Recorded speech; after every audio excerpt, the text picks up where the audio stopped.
Atlanta police are blaming a local rapper's music video for the deaths of two 13-year-olds and a $50,000. Check me good. You on the camera? I got a gun in my nut. Check me good. I got a gun. All right, y'all let me that car shoot myself in the head. Y'all fire. Against him, sealing his fate, betrayal, and a life behind bars. The music stopped, but the silence was deafening. News broke, cascading like a tidal wave over the global hip-hop community. Dominique Armani Jones, the artist known to millions as Lil Baby, the undisputed titan of the charts, the voice that soundtracked countless lives, had been sentenced to life in prison, a life sentence. The words themselves felt too heavy, too final, too unthinkable for a man who just hours before was a symbol of success, a testament to rising from the streets to global super. Lil Baby is facing up to 20 years in prison after a federal gun charge has been placed on him. So let me run you down the story. For stardom, his trajectory had been meteoric. From humble beginnings, his raw, authentic lyrics and undeniable flow resonated with audiences on a scale rarely seen. Albums went platinum, singles dominated, radio waves, and his face was plastered on billboards from Atlanta to London. He wasn't just a rapper.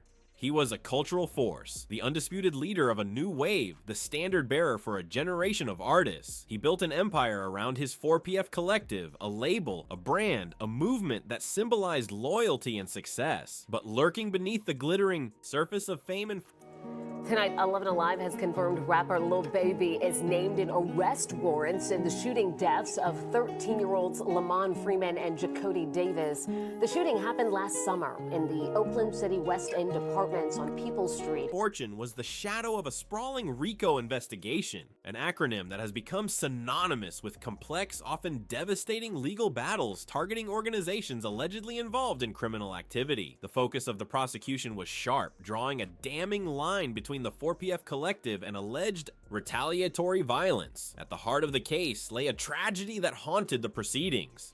Shooting that resulted in the deaths of two innocent 13-year-olds. Prosecutors worked tirelessly to paint a picture of a hip-hop empire intertwined with street criminality, alleging that the collective's activity— You ever heard the saying, make you or break you?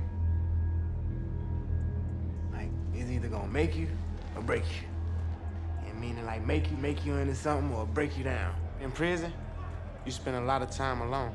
You have a whole lot of time to think about what's going on around you. I wanna be there, period. But I had to be there, but I won't let my mind be there. My body a lot of places that my mind never go. I force myself to do that, for good and for bad. And I learned that the most in prison.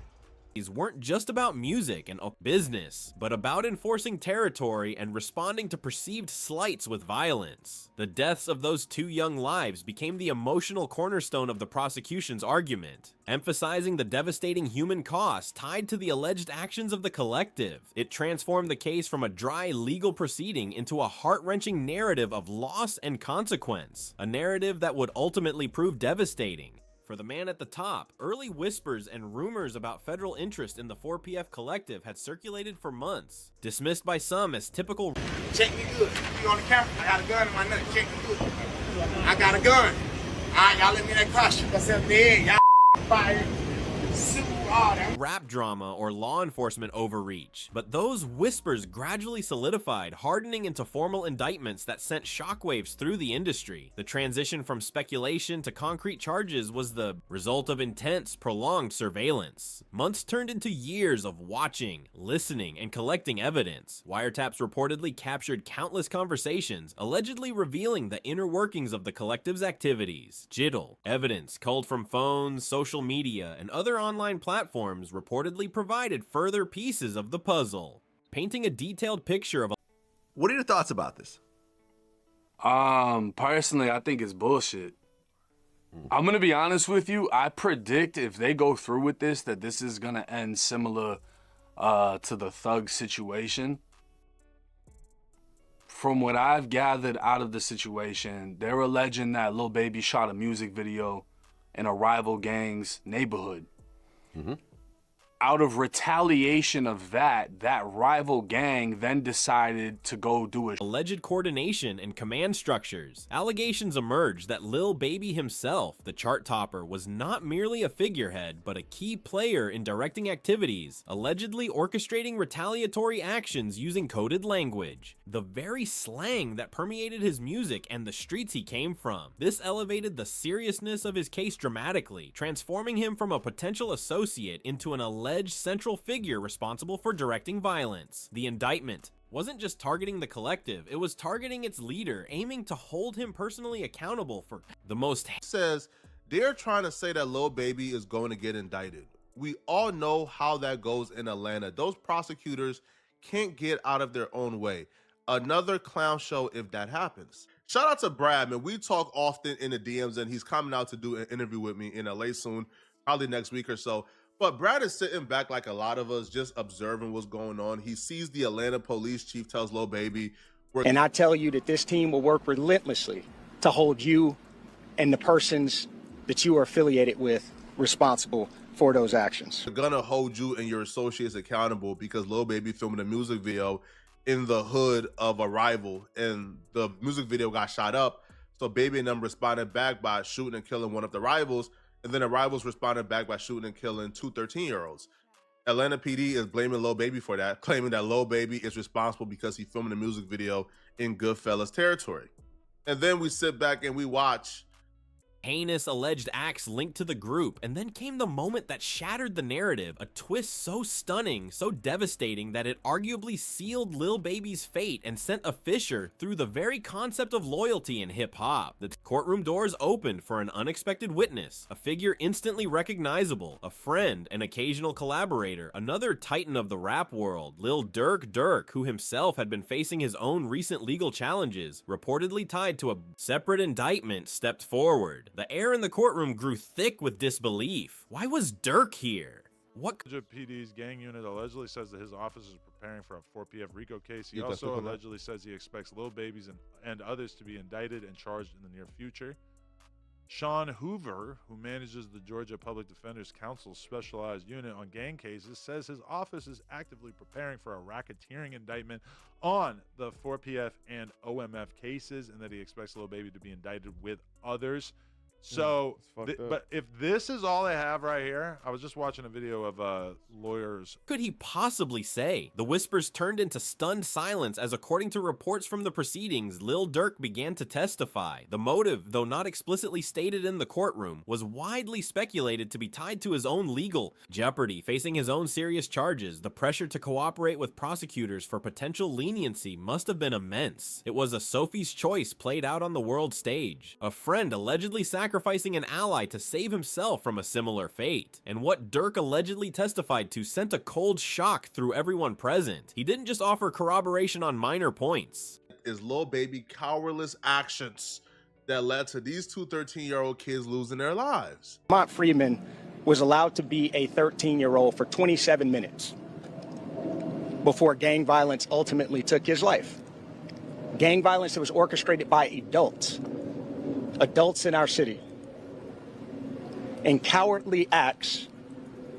He reportedly delivered testimony that directly implicated Lil Baby in the most serious allegations. Sources close to the case suggested that Durk's testimony zeroed in on the tragic heart of the prosecution's argument, the deaths of the two 13-year-olds. He allegedly testified that Lil Baby was aware of or even ordered the actions that led to that horrific outcome. This wasn't just general testimony about collective activity. This was an alleged direct accusation linking the artist to the central murders that fueled the RICO case. The man known for his authenticity, his connection to the streets, was now allegedly being... The Instagram page belonged to Keontae Sanders, also known as Midnight. Okay. And while looking at that page, you found some direct message communications, one of which showed a disappearing message between Mr. Sanders and somebody named Mr. Smith. Once I received his Instagram returns back, yes. Okay, and that, what did that message consist of? It was a photo that Mr. Smith had taken of himself, but had put the word J-Shot across it and sent it in the disappearing message mode. just a brief interruption. Being a criminal is so difficult, bro. And I hope all you criminals and street dudes is listening, bro. She just said that they recovered the messages that was sent in disappearing mode. Y'all be thinking that things like Snapchat and Instagram disappearing mode, those things are Fed proof. They're not Fed proof at all, bro. Being a criminal is so hard nowadays, bro. The message pointed at by someone who walked those same streets. With him by a peer who understood the language and the lifestyle. Durk's reported testimony wasn't just evidence. It was a betrayal of trust, a violation of the unwritten code of loyalty that runs deep in the culture they both represented. It was a devastating blow, not just to the defense's strategy, but to the entire public perception of the case and the relationships. Within the hip-hop world, the courtroom tensions, already high given the gravity of the charges and the emotional weight of the victims' testimonies, exploded after Durk's alleged appearance. The atmosphere became... It showed Keontae Davis 3 pictures. 2 of them belong to 4PF Nate, so they saying, come on, bro, it's suggestive in nature. But nonetheless, though, Keontae Davis told, right? He bit the cheese, and 4PF Nate got 40 years in jail. Keontae Davis got probation. Now, here's the thing. Keontae Davis already identified 4PF Nate. It should have stopped there, but it didn't, right? Because you know what the palpably charged emotional testimonies continued, painting vivid pictures of the impact of the violence on families and communities. Wiretapped calls, previously presented as damning but potentially ambiguous, now reportedly took on chilling clarity when viewed through the lens of Durk's alleged corroboration. Prosecutors meticulously presented evidence linking specific rap lyrics and social media posts, previously dismissed by the defense as artistic expression or street posturing to real-life events, arguing they were not just words, but blueprints or acknowledgments of criminal activity, with Durk's... And if they're about to play the call, but her conclusions and her interpretation is not the evidence. Well, I think she was just identifying who was on the call, so I'm going to overrule. Go ahead. Okay.